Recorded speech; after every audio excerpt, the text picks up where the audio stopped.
Stranded Shadows, A Tale of Betrayal and Revenge, Chapter 1, The Trip of a Lifetime. It all began at Ridgewood High, a sprawling suburban school where friendships were forged in classrooms and rivalries simmered in the shadows of lockers.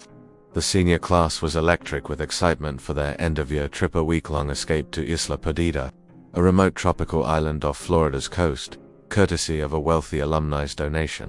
Beaches, bonfires, and the sweet taste of freedom before college life pulled everyone apart.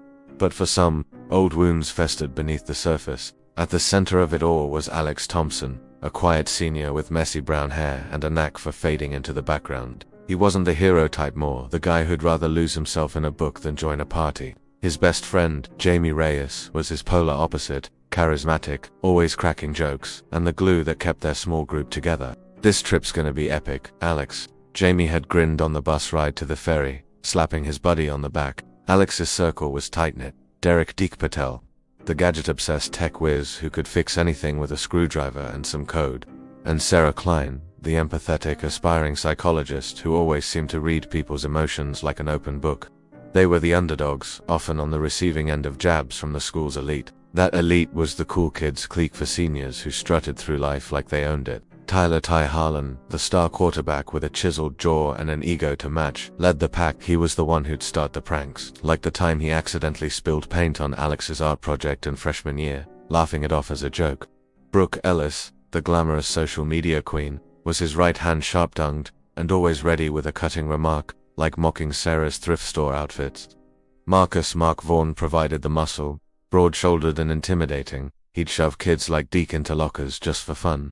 And Lila Chen, the brains, manipulated from the sidelines, spreading rumors that isolated Alex further, whispering that he was weird and untrustworthy. The bad blood started years ago in the cafeteria, when Tyler and Mark humiliated Alex during a presentation, mimicking his nervous stutter while the whole school watched. Jamie had defended him fiercely, but the cool kids never forgot, turning every interaction into a subtle power play. Alex's group harbored quiet resentment, but they tried to rise above it until the trip. There were other cliques too. The Gang Kids, a tougher crowd led by Rico Alvarez, a tattooed rebel with a chip on his shoulder.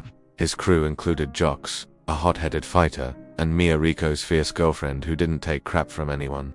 They weren't aligned with anyone permanently, but often sided with the cool kids for perks, like party invites or protection in schoolyard scraps. Rounding out the class of about 30 were neutrals: Emma Lopez, the artistic skeptic who questioned everything; Nate Rivera, the class clown desperate to keep spirits light; and a few others like quiet bookworm Zoe or athletic but kind Liam. Chaperoning was Ms. Harper, the enthusiastic history teacher who saw the trip as a real-life adventure. The ferry ride started with high spirits music blaring, waves sparkling under the sun. But as they neared Isla Perdida, a massive tropical storm rolled in unexpectedly. Dark clouds swallowed the sky, winds howled, and rain lashed the deck. The captain fought the controls, but a rogue wave slammed the boat onto a hidden reef. The hull cracked, water rushed in, and chaos erupted.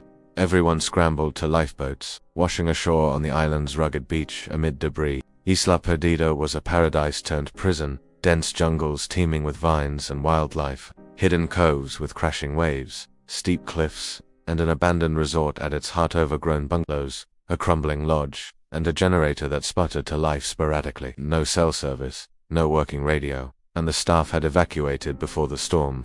Rescue could take days, even a week. Ms. Harper rallied everyone. We stick together, rationed supplies, and waited out. But as night fell, an uneasy tension settled over the group, old grudges flickering like the dim emergency lights.